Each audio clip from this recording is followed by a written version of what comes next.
temas. Bueno, está a disposición para que la interroguen la doctora.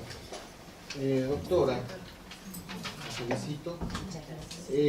La problemática esta que involucra a niños, niñas y adolescentes, me gustaría conocer cuál es la motivación personal que usted tiene para ese postulado, para ese cargo, y también qué perfil, en caso de acceder al cargo, cuál sería su perfil como magistrado. Creo que los niños y niñas, con una legislación que data del año 1991, no tiene el amparo suficiente para su debida protección. ¿Por qué digo esto?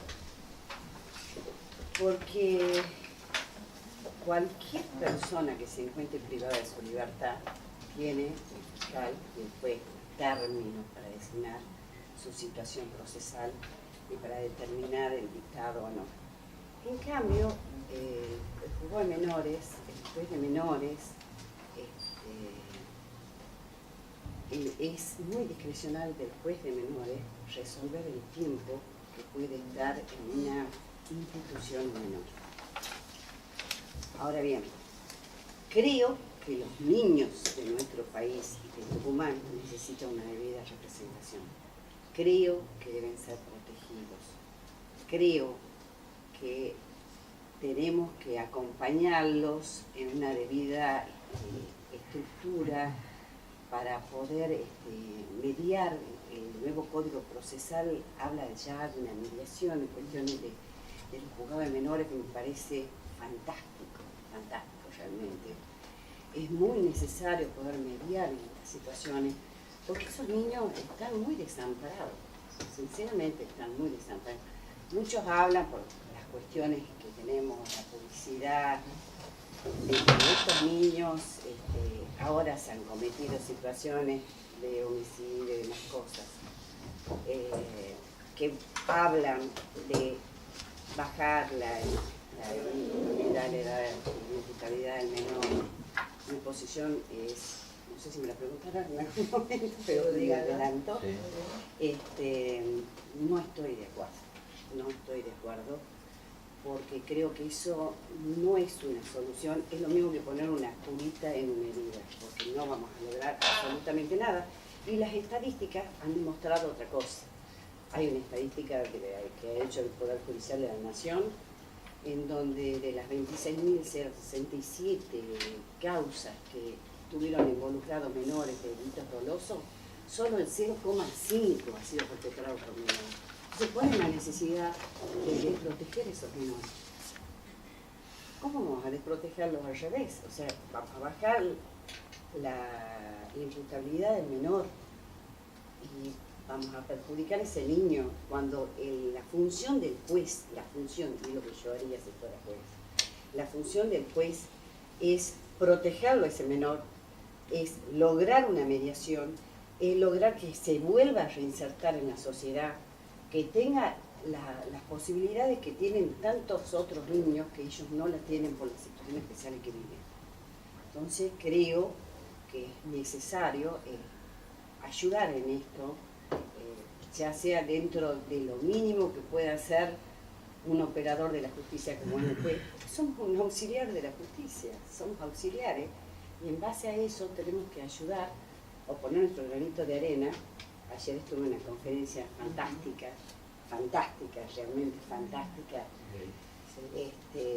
donde esta doctora, sin hablar en mérito jurídico, sino no era, lo podía entender el arrendero de la calle, lo que hablaba la doctora, como el mayor juez de cámara o miembro de la corte, lo que estaba expresando, cómo podemos llegar y hacerle expresar a la gente y a esos niños. Hablamos del interés superior del niño, y bueno, y estamos hablando del problema de la convencionalidad, de la constitucionalidad. No hablemos en abstracto, hablemos en concreto. O sea, pongamos en mira esto y tratemos de solucionar y pongamos nuestro grano de arena. Y eso es lo que haría con el juez.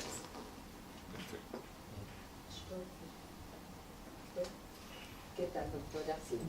En función de lo que usted acaba de explicar, hoy nosotros tenemos el sistema judicial, tiene el legislativo también y el ejecutivo, los tres poderes, pero principalmente el poder judicial tiene una mirada desde la sociedad que no es de la mejor, pero además se suman conflicto, porque estamos viviendo, a mi modo de ver, un gran conflicto social en las opiniones que se emiten a través de las redes sociales, principalmente con la última situación que tuvimos a punto. ¿Sí? Es un menor. ¿Qué rol tendría que cumplir al juez de menor si es que lo tiene que cumplir? Es un criterio que cada uno lo tomará en función de esta condena social permanente antes de que actúe la justicia como corresponde. ¿Usted cree que ahí la justicia tiene que hacer algo? Yo creo que sería muy importante dar mucha más publicidad a los actos de justicia. O sea, debería haber una prensa, poder explicarle a la sociedad. Yo pertenezco a la escuela judicial, hemos tenido muchas conversaciones con grandes profesores y hablaban justamente eso. No podemos hablar de un camarista, de un juez que está en un estrado y la gente que está ahí abajo escuchando y que está más avanzada. No, estamos todos. Y de esa manera hay que explicarle por qué se produce estas situaciones, por qué se da la libertad a estas personas, por qué este menor no se puede bajar la imputabilidad de los menores, por qué, o sea, si uno no le explica, porque la gente común, llámese arquitecto, lo que sea, no conocen cómo son verdaderamente las leyes y qué pasa en el sistema judicial. No tienen conocimiento. Entonces creo que es fundamental una buena dirección de prensa, o sea, de los actos jurisdiccionales. Tienen que ser, como también que el mismo código lo propugna, es una atención muy especializada a la víctima. O sea, un acceso, que ingrese, que tenga conocimiento. Yo hoy, en mi poco tiempo de función como fiscal de instrucción, viene un abogado, lo hago pasar, que necesita, quiere ofrecer esto, presente todas las pruebas les hago lugar, que tenga su derecho de defensa. Después resolveré de acuerdo a lo que diga el delito, todo lo demás, pero que sea abierto, una fiscalía abierta a la gente que viene, le pregunto, me acerco, hablo con ella, le digo qué es lo que le ha pasado, qué es lo que siente. Tiene que sentirse que el Poder Judicial la protege. Es fundamental. Y le está protegiendo, pero no lo sabe.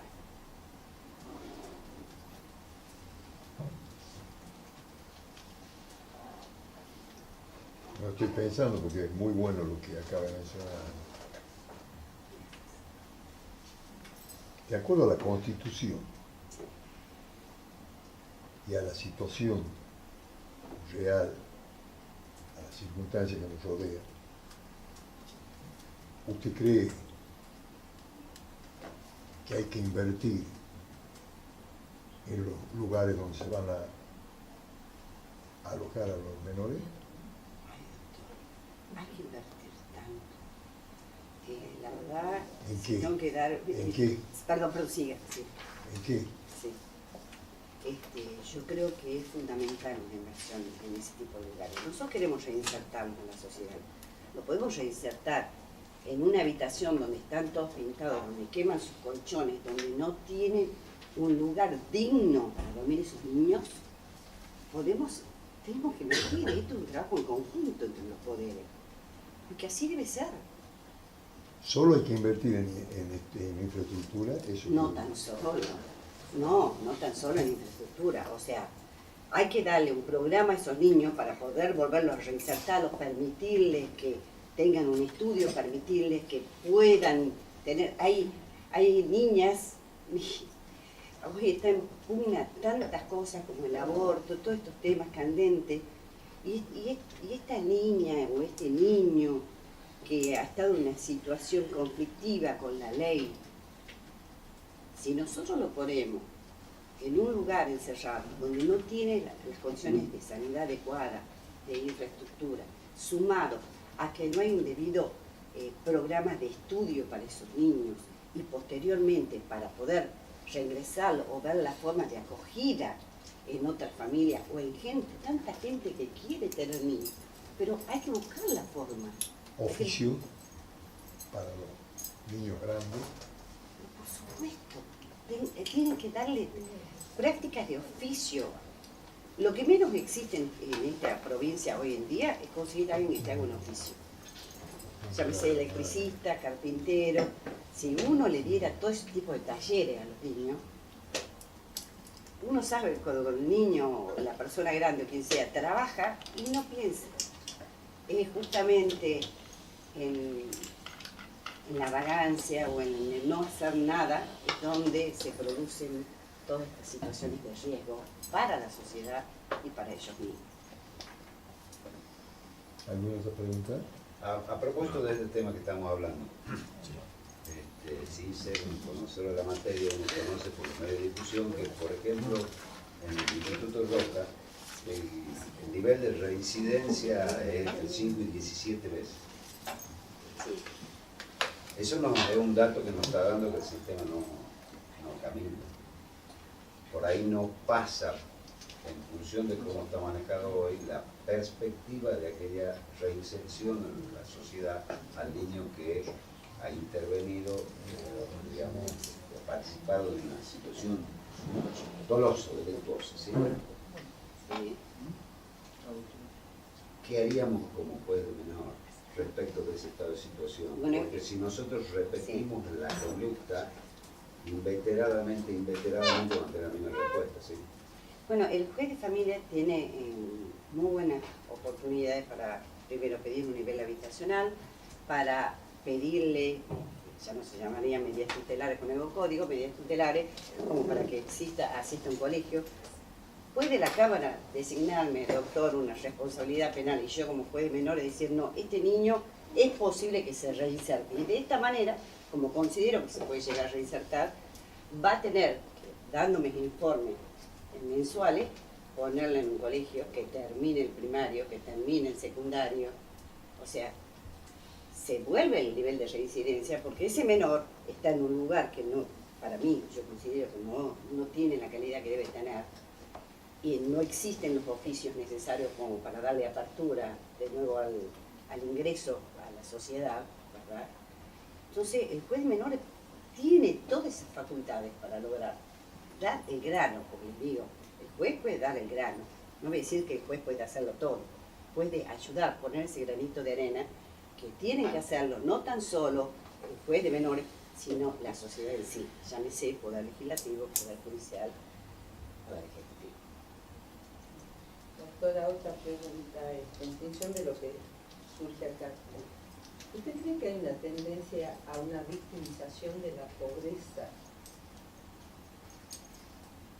¿Y cómo se lo puede vincular con una exigencia que mañana en la Cámara, en la legislatura, vamos a aprobar seguramente un proyecto de ley donde profundiza las cosas que ya están en los códigos que tienen que ver con las prisiones preventivas?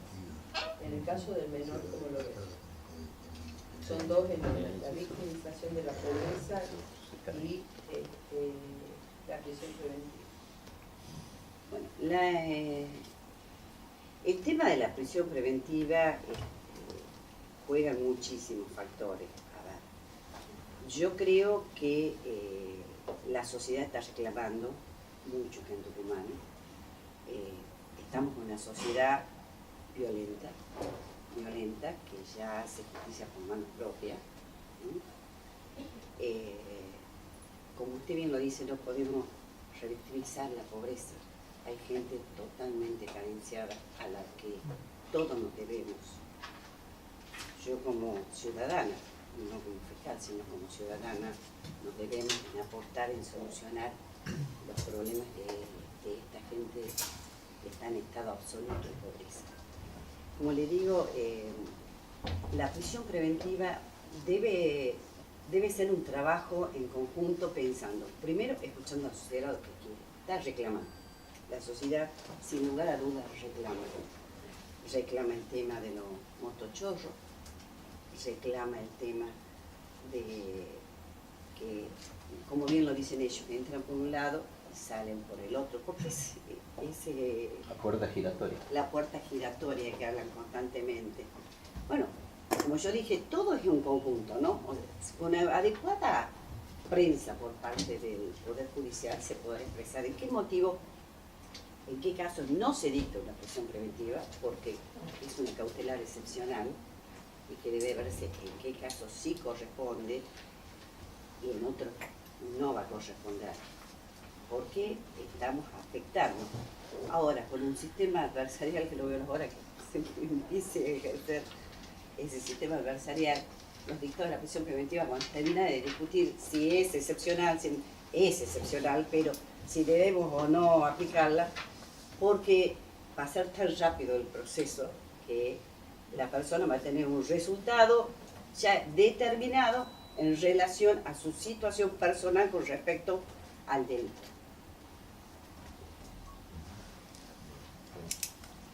Gracias, doctora. Muchas gracias. Ya gritando. Gracias, doctora. Le quedan muy bien la vecina. Gracias. Eso es. Soy abogada, como ustedes saben.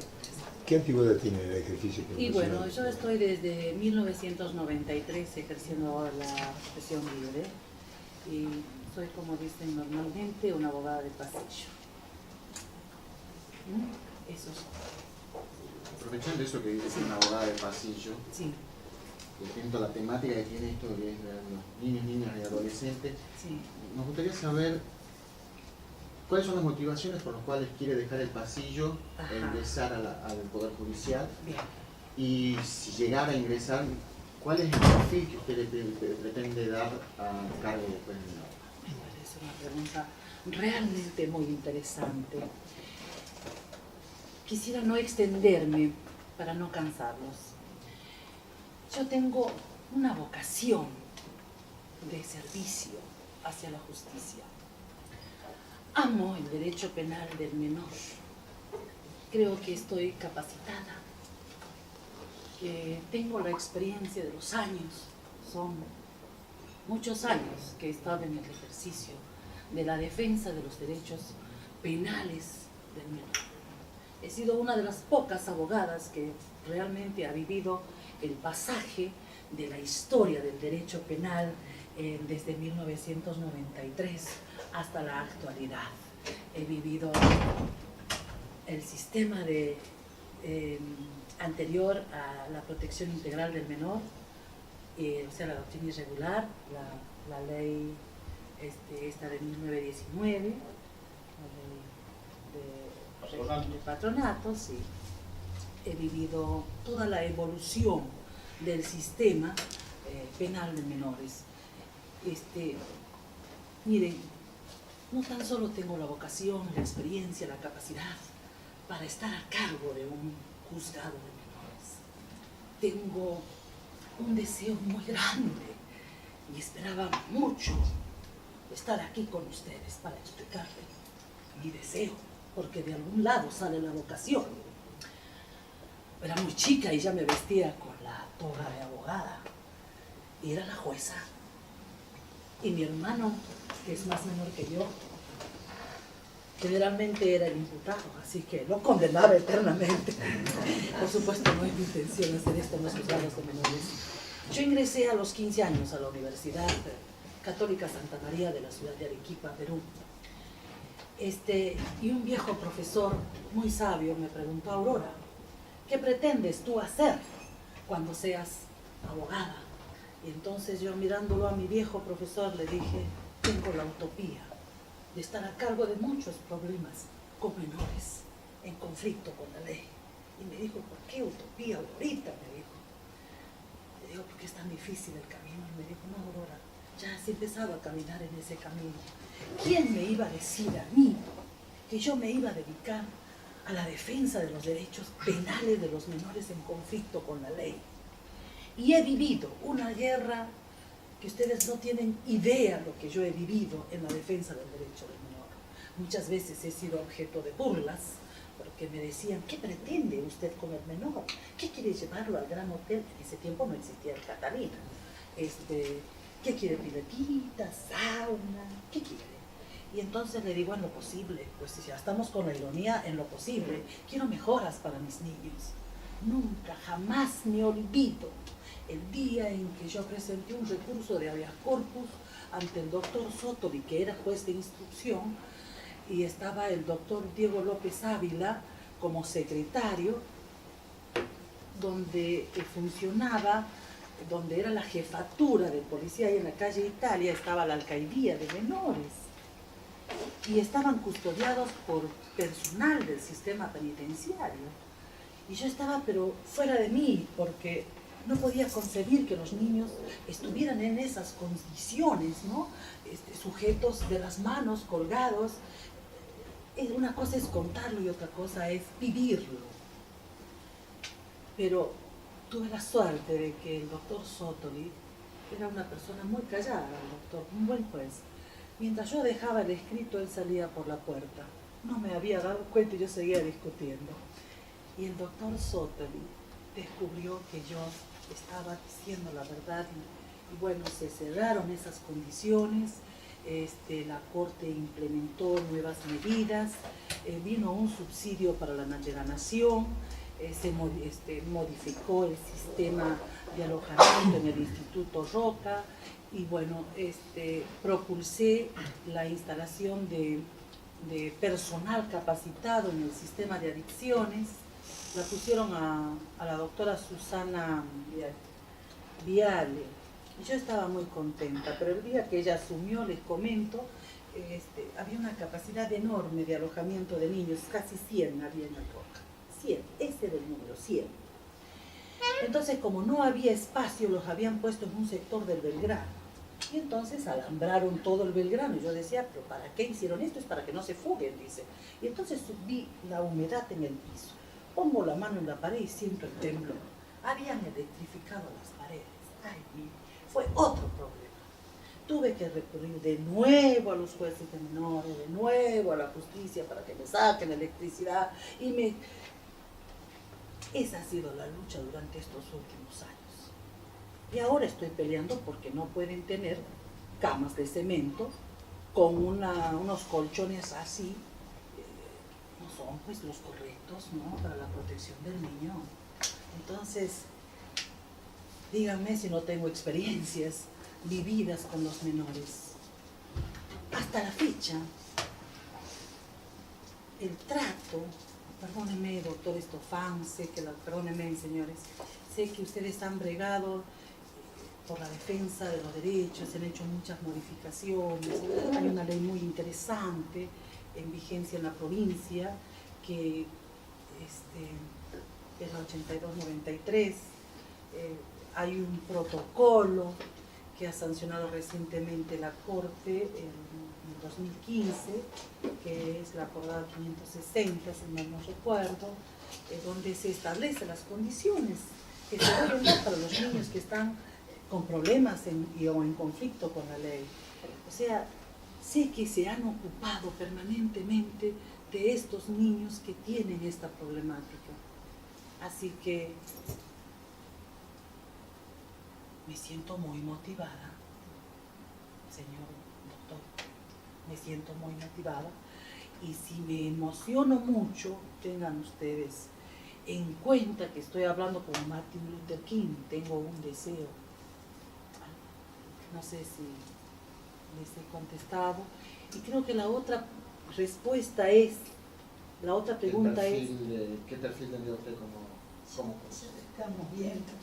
Bueno, yo trabajaría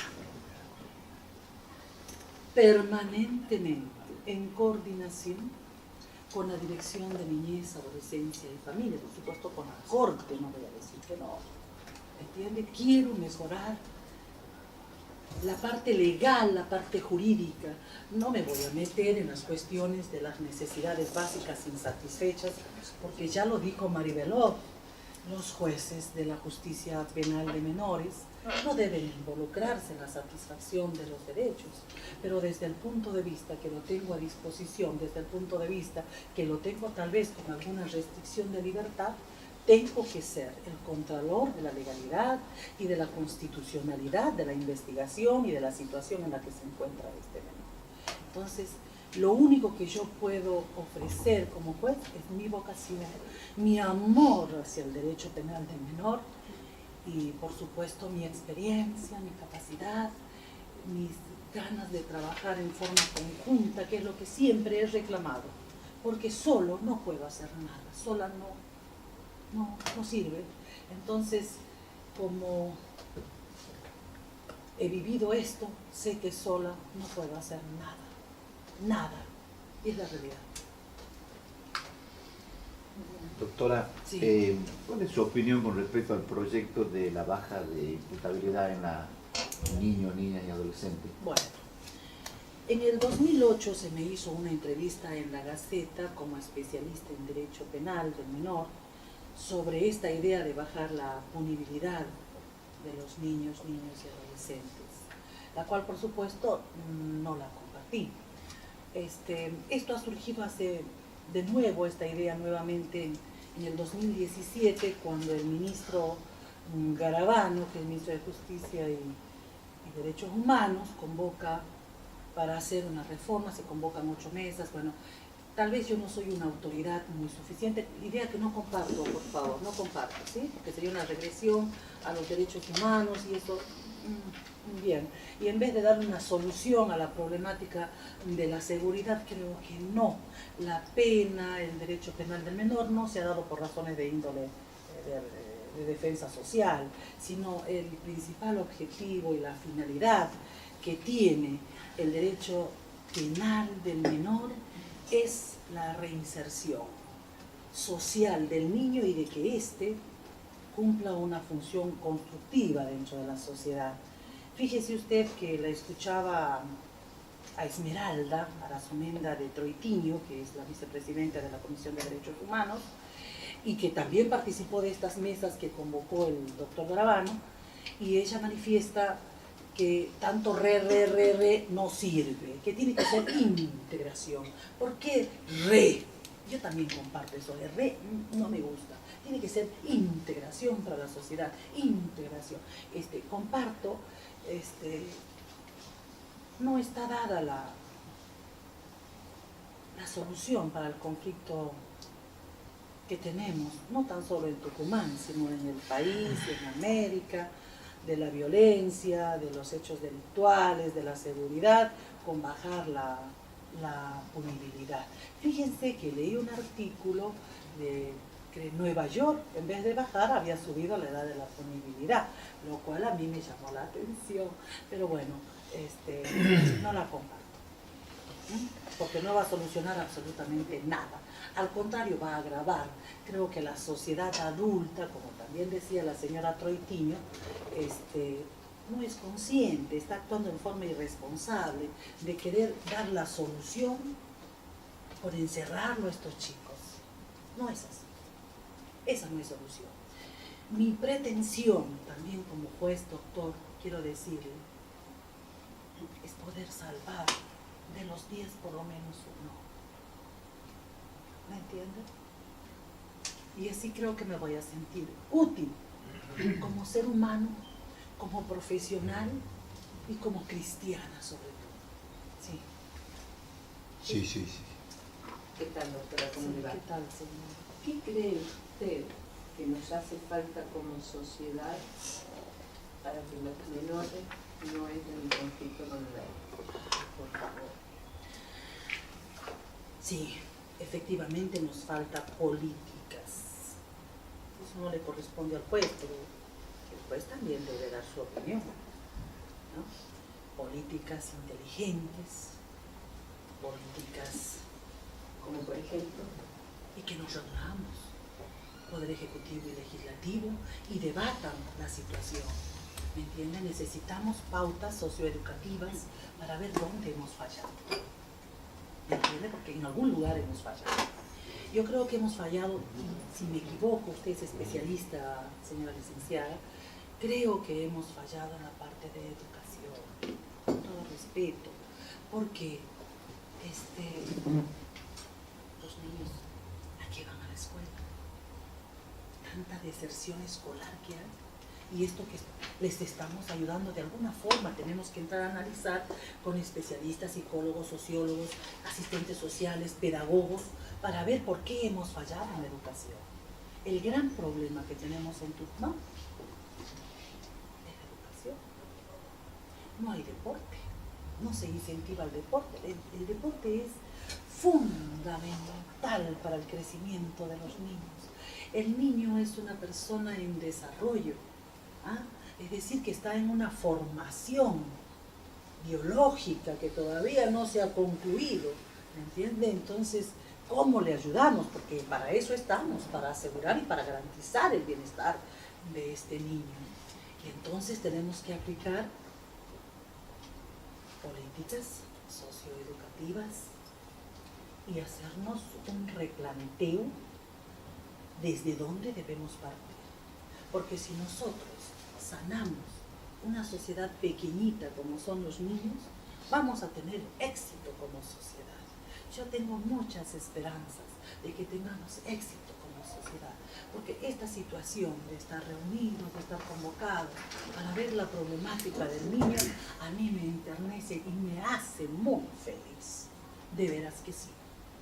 El preocuparse por esas personitas que van a ser el futuro del mañana. Porque esta sociedad actual está enferma. Que lo encierren, que lo maten, que le hagan esto, que le hagan el otro, que le suban la punibilidad. No hay solución así. Eso es lo que pienso. Señor presidente, Sí. usted dice, yo creo que felicitarlo por estar aquí, Gracias. dice que la solución sería la reinserción o la integración del Sí. menor. ¿Cómo cree usted que debería ser esa reinserción o esa integración? Bueno, antes que todo, voy a hablar desde el sistema penal juvenil, ¿sí? ¿De acuerdo? Bien. Debemos priorizar que el niño no debe estar encerrado. Porque si está encerrado, como muchas veces lo hemos hecho, y como muchas veces lo está en el ROCA con rejas, eso no es fomentar la inserción. Yo tengo que fomentar en el niño que juegue, que estudie, que trabaje.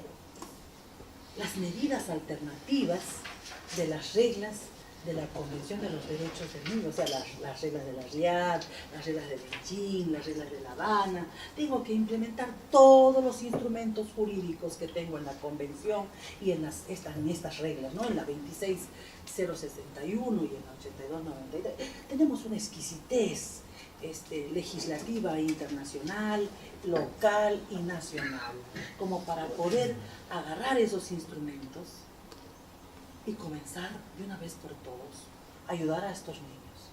Pero si yo lo tengo al niño a las 24 horas del día encerrado detrás de una reja, no voy a conseguir más que una escuelita de niños que van a salir a la calle y van a volverse más perversos de lo que han ingresado. Miren, yo le voy a contar desde la experiencia. Yo tenía un niño que fue acusado de homicidio. Tenía solo 14 años. Lo ingresaron en el Instituto Roca. Cuando lo fui a ver, estaba tristemente tirado en un rincón.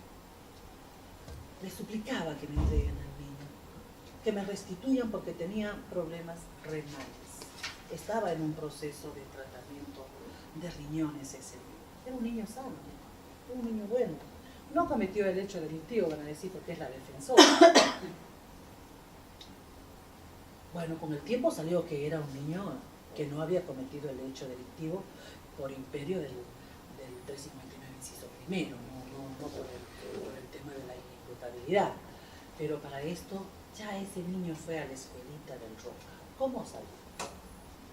3 meses después salió con sus problemas renales terribles, consumiendo drogas, por supuesto. Yo no sé cómo llegan las drogas al Instituto Roca. No entiendo. Si hay tanta seguridad, ¿cómo es posible que ingrese la droga? Pero ingresa. Este niño, ¿en qué le benefició estar alojado en el Roca? Nada.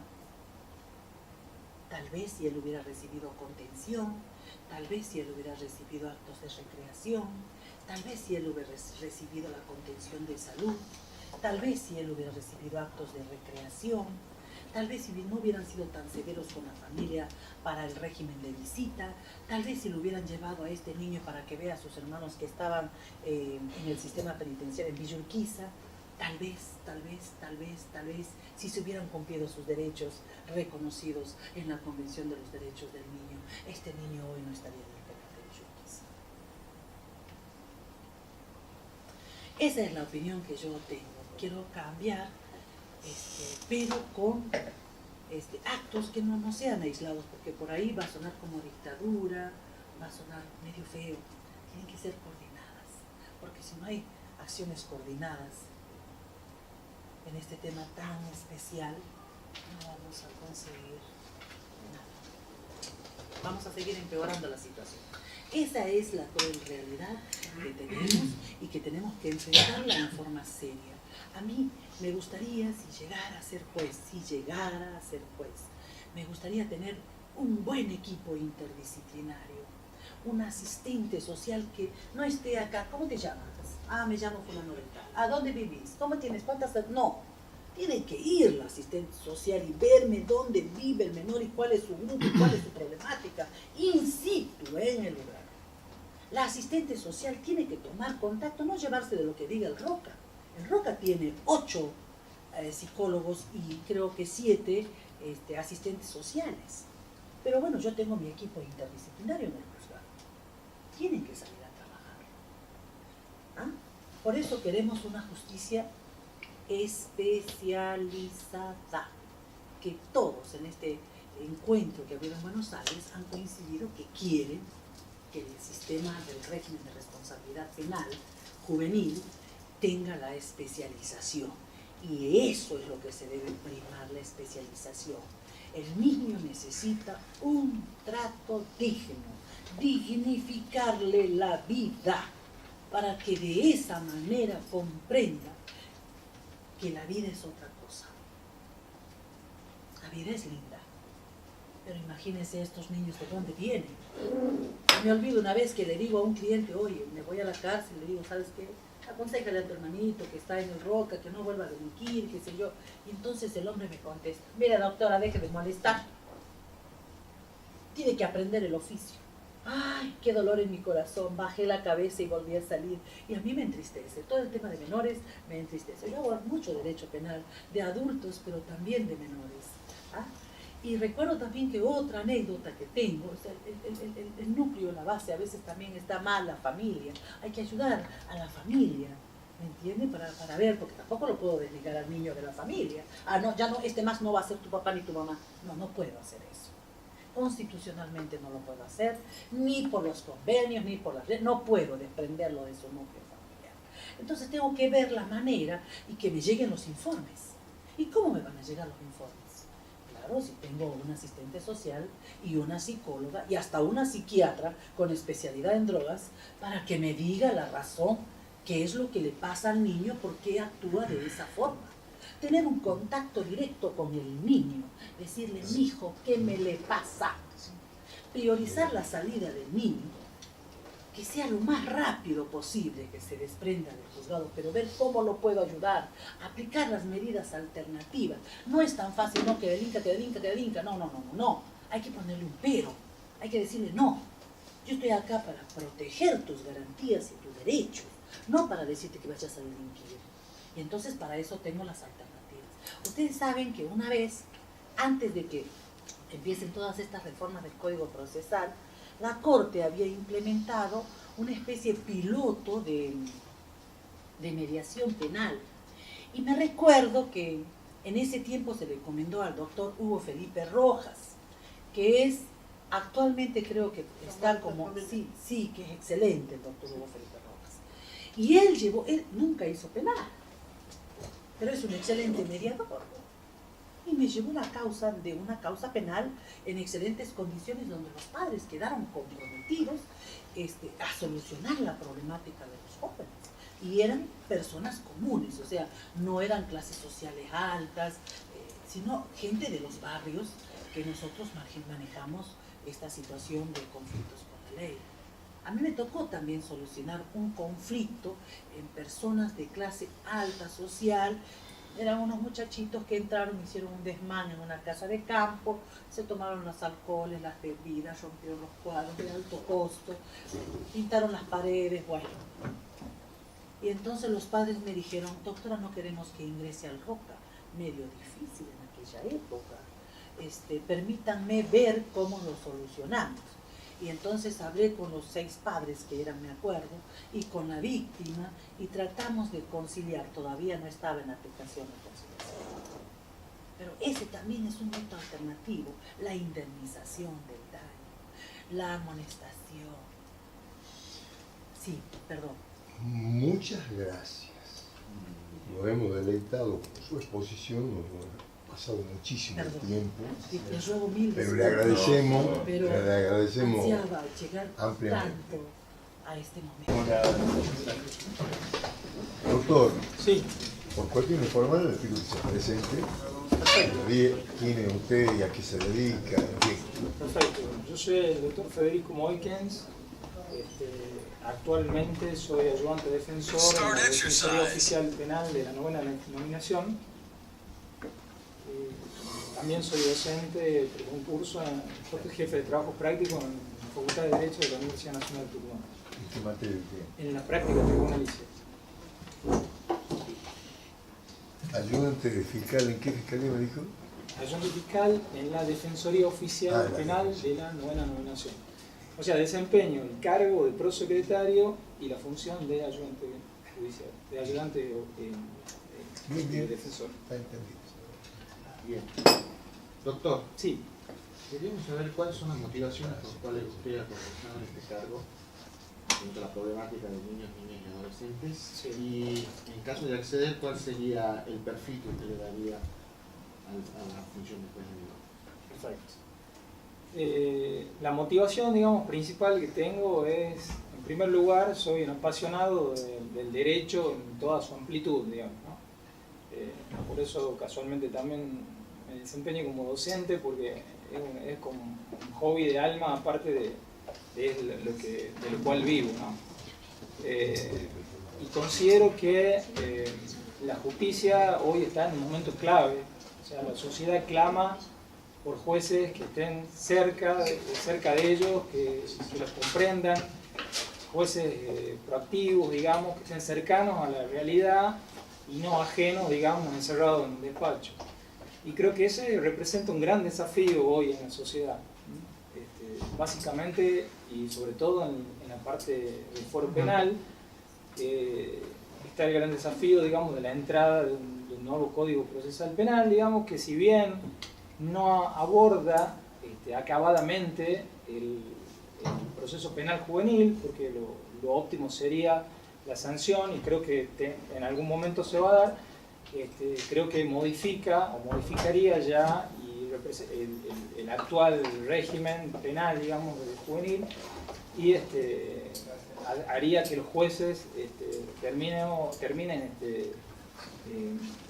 haciendo plenamente aplicable todo el sistema protectorio, digamos, que hace al interés superior del niño. Bueno, gracias. ¿Cuántos años de ejercicio de profesión libre? Años de ejercicio de profesión libre, y bueno, fueron casi 14.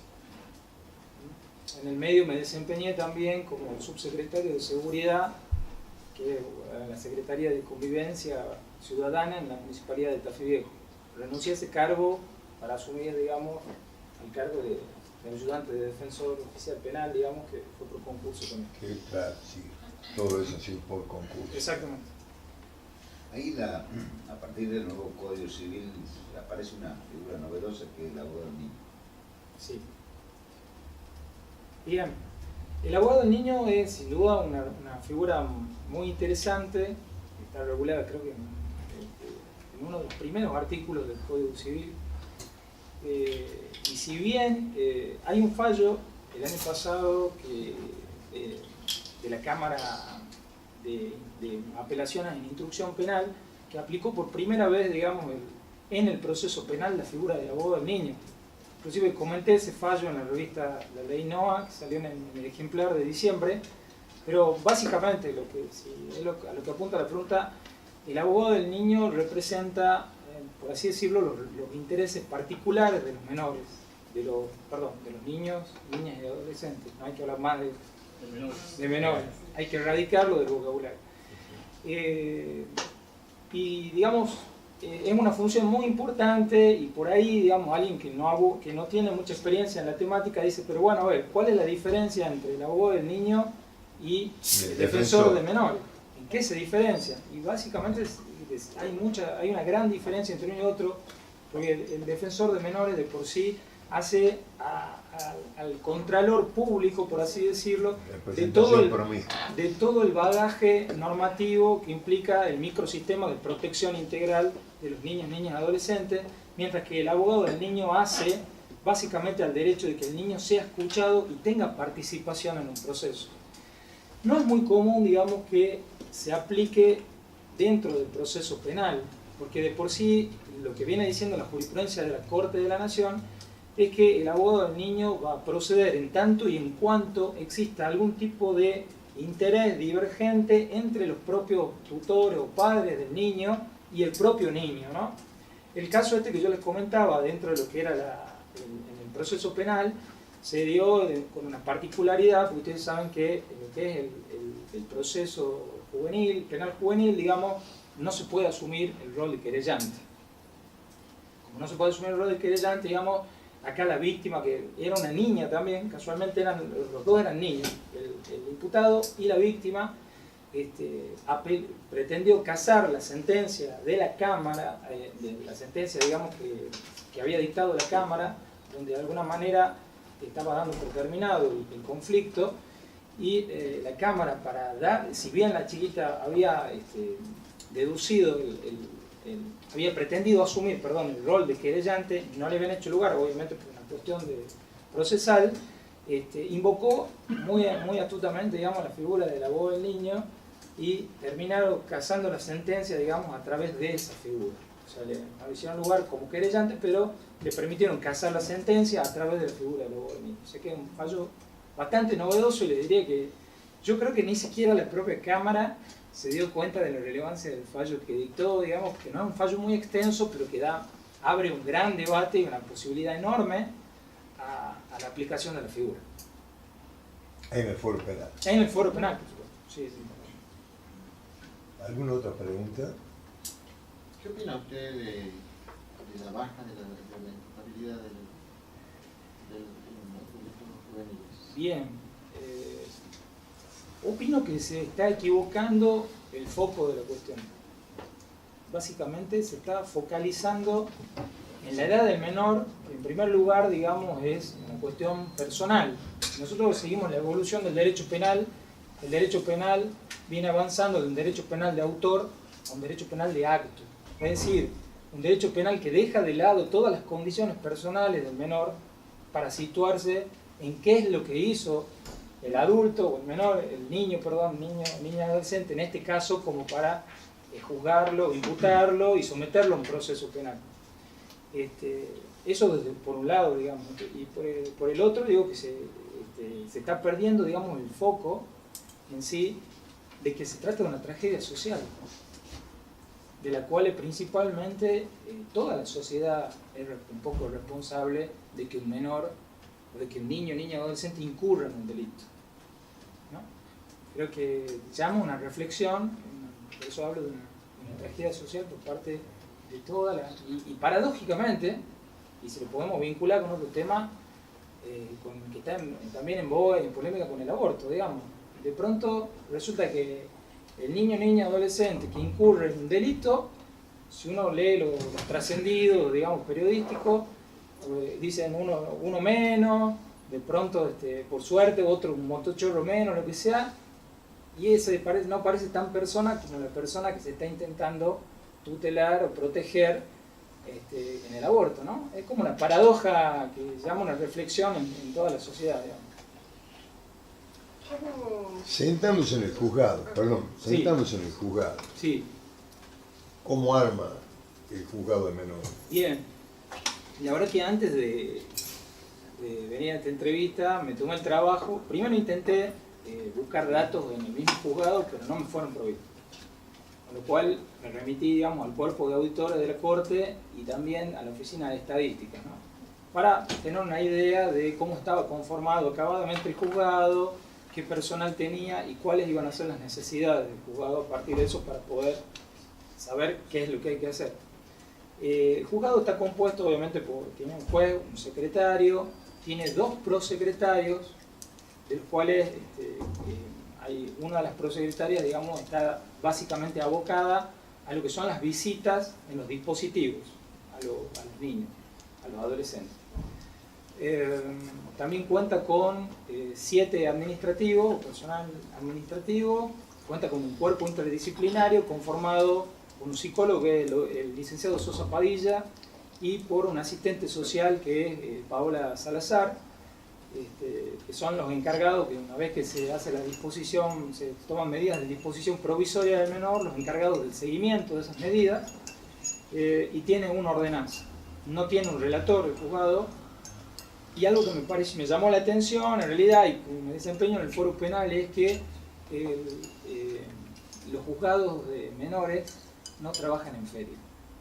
Algo que me llamó poderosamente la atención y que yo, desde mi opinión, digamos, debería modificarse, porque el hecho ya de que un juez de instrucción, digamos, que en teoría, por la ley orgánica del tribunal del Poder Judicial, lo subrogue en la feria, por la especialidad, digamos, de lo que implica que otro cargo difícilmente pueda tomar decisiones acertadas, o no le podemos pedir que sean acabadamente acertadas, porque considero que el juez de menores tiene que tener, digamos, como premisa principios convencionales y constitucionales que por ahí no le podemos exigir. No digo que no los conozca el juez de instrucción que llegue a intervenir, pero por una cuestión obvia, digamos, es otra la materia, ¿no? Si bien los dos son jueces de garantía, acá estamos hablando de un juez de garantía, que debería cambiarse el nombre de juez de menores por juez de garantía en un proceso penal juvenil. Doctora, ¿quería hacer una pregunta? Sí, ¿cómo cree usted que tiene que ser la reinserción de los menores en la sociedad? Bien. Bueno, considero en primer lugar que cualquier medida que tome un juez de menores tiene que tener ese norte. Siguiendo, digamos, los principios convencionales de los que hablábamos, el microsistema de protección integral de los niños, niñas y adolescentes, cualquier medida que tome el juez tiene que estar destinada a la resocialización y a la reinserción de los niños o del adolescente, no solo en el fortalecimiento de los vínculos familiares, sino también en que de alguna manera vea que puede hacer algo por su vida, ¿no? Lo que pasa es que también tenemos que ser conscientes, y vuelvo al tema de lo que hablaba hace un rato, de que no todos en la vida debemos tener las mismas oportunidades. O sea, de pronto yo me encontraba viniendo hacia acá con un chico haciendo malabares, digamos, en el semáforo. Y, digamos, uno tiene que decir, gracias a Dios mío, al menos yo tengo pude hacer algo en mi vida, o sea, realmente de por sí ya estar en esta instancia me siento un privilegiado, y por ahí ese chico no va a tener las mismas oportunidades en la vida que yo, y realmente es algo de lo cual tenemos que ser conscientes. Ayer le escuchaba a la doctora Kemal Maher en la Facultad de Derecho, que también con gran esfuerzo la trajo la Escuela Judicial, y ella hablaba, digamos, del rol del juez en el proceso de familia, pero el rol del juez al fin. Me parece que todos los jueces tienen que responder, digamos, o tienen que tener características similares a pesar de la especialidad, ¿no? Y hablaba de que el juez tiene que ser en primer lugar consciente de la realidad, y creo que el clamor de la sociedad, la realidad que lo rodea, tiene que estar cerca de la gente, tiene que ser proactivo, o sea, no porque yo tenga 3 días o 5 días para resolver una cuestión, me lo voy a tomar esos 3 o 5 días, si lo puedo hacer antes. Necesitamos jueces también más humanos, en una palabra, y sobre todo en temáticas tan sensibles, como por ejemplo la que nos ocupa. ¿Cómo trabaja su defensoría? Las defensorías oficiales penales en general trabajan muy bien. Hay de por sí un trabajo muy sensible también con la gente. Yo, como ayudante defensor, visito, por ejemplo, el penal de Villa Urquiza 2 veces al mes. Una vez para procesado y otra vez para penal. El doctor Picón, César Augusto Picón. Suficiente para... ¿Conocés las 2 personas que están compitiendo con vos en el cargo? Sí, en realidad, digamos, a la doctora Pose la conozco del foro penal, Ella también se desempeñaba como ayudante defensor, luego como relatora en Cámara, hasta que asumió como fiscal hace poco. Y no, la doctora Díaz Argañarán de vista del pasillo, pero la verdad que ahora sí, cuando la vi, pero la verdad que no la terminaba de ubicar bien. La pregunta va dirigida a vez, así nos podés explicar qué diferencias tenés vos respecto de ello para tener mejor posibilidad de al cargo por el que están compitiendo. Lo que pasa es que no sé si esa es una opinión que podría dar, la verdad que no tengo un conocimiento acabado de ninguna de las dos concursantes. Sí, digamos, si me remito objetivamente, me parece que las dos tienen trayectoria en el fuero, que es importante, pero no mucho más que eso. ¿Alguna otra pregunta? ¿Cómo? ¿Sos alumno de la escuela judicial? No soy alumno porque no tuve la suerte en las 3 veces que no tuve la Ese es el suerte. tema, ¿ves? Pero bueno, es un sistema aleatorio y entiendo que es democrático porque todos tienen igualdad de oportunidades. Doctor, Bien, muchísimas gracias. Gracias a ustedes. Gracias.